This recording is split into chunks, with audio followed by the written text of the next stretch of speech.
G'day folks, it's Phil from 15 Minute Guitar Practice. Today I want to talk about the time I decided to learn all the notes in all the keys.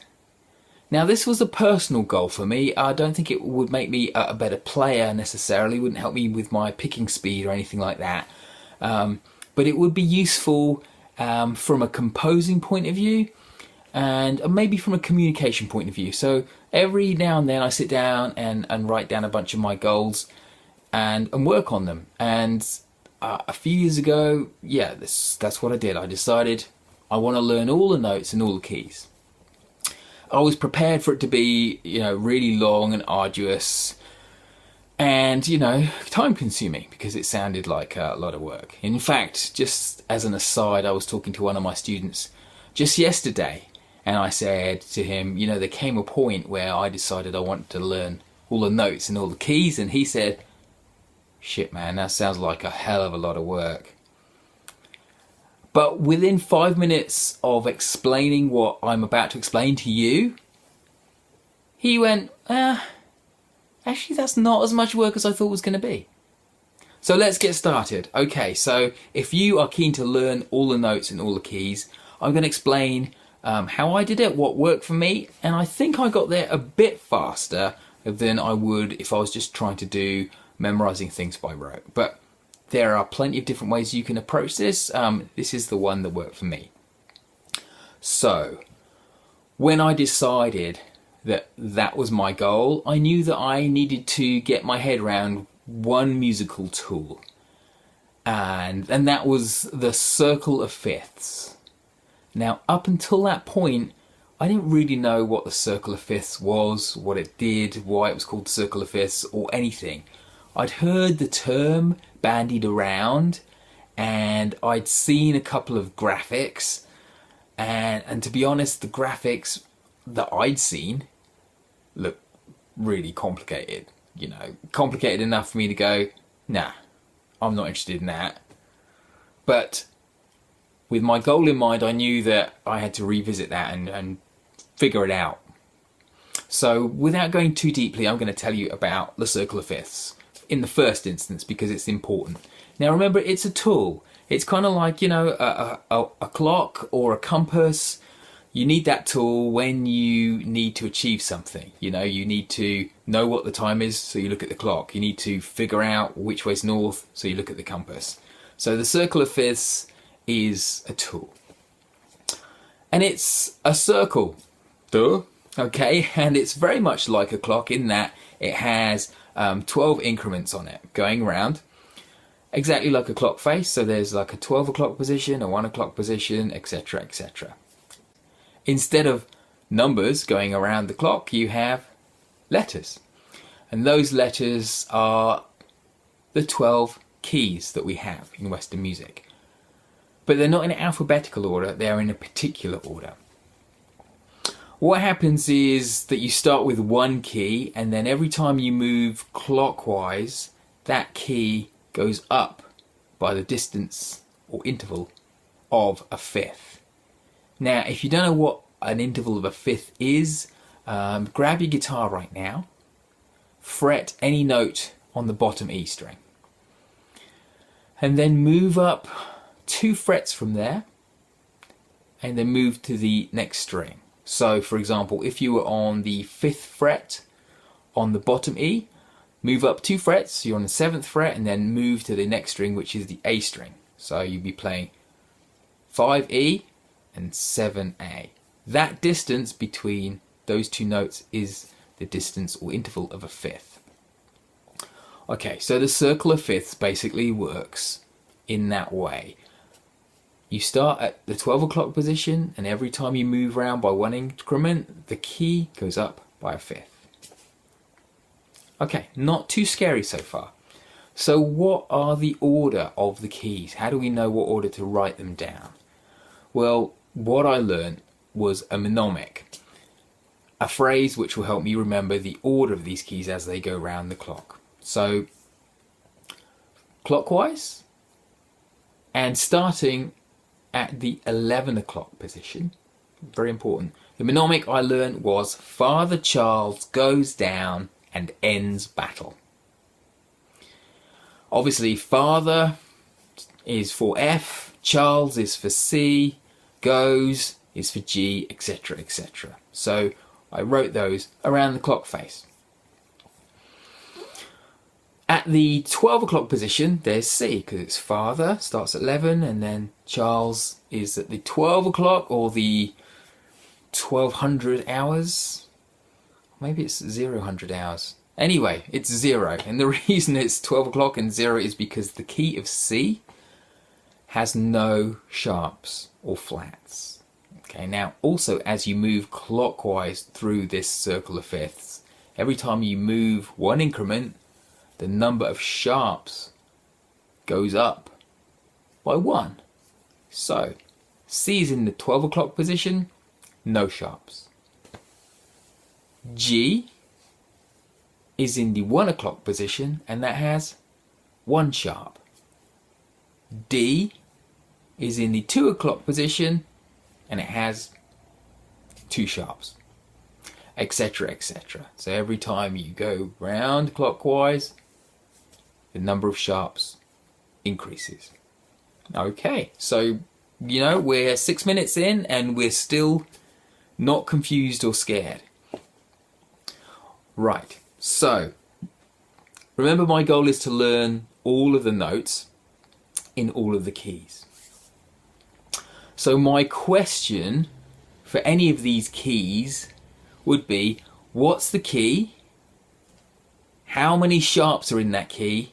And of course, well, what are they? So I can figure out the notes. So let's take G, for example. Okay, G's in the 1 o'clock position, so that means it has 1 sharp. But what sharp is it in that key? Well, here's what I discovered.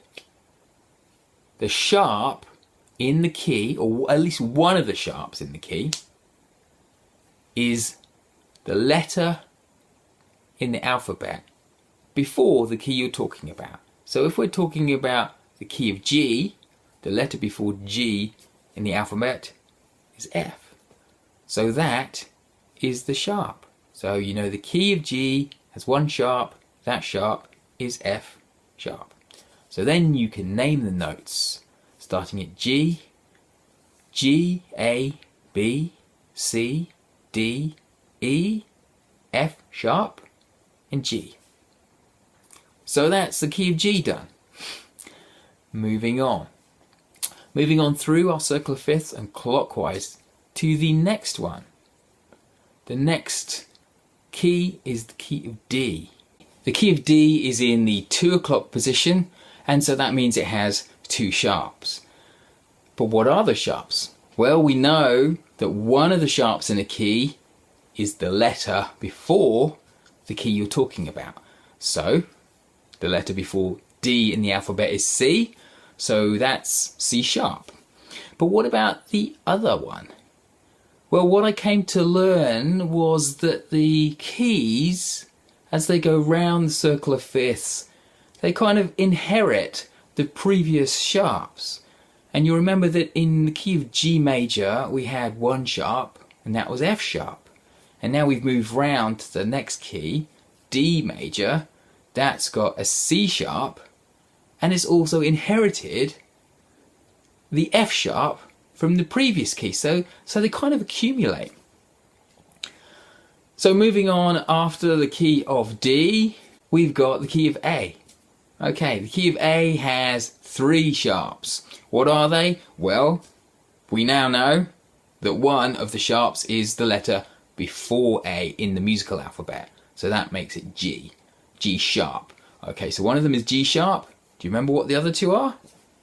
Well, we've got C sharp from the previous key, and we've got F sharp from the previous key before that. So they're kind of all building up. So in the end, you end up with a bunch of sharps. And here's the strange but beautiful thing. That mnemonic that I spoke about earlier, Father Charles goes down and ends battle. When your keys increase, let's say you've got go to the key which has 6 or 7 sharps. you find that those sharps are F sharp, C sharp, G sharp, D sharp, A sharp, E sharp, and B sharp. Now some of those, obviously E sharp is F and B sharp is C.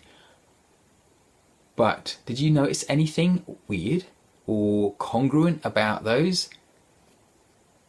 Well, you would have noticed that those sharps are exactly the same as Father Charles Goes Down and Ends Battle. They were F sharp, C sharp, G sharp, etc, etc. Okay, so that's one half of the circle of fifths. I kind of took the right hand semicircle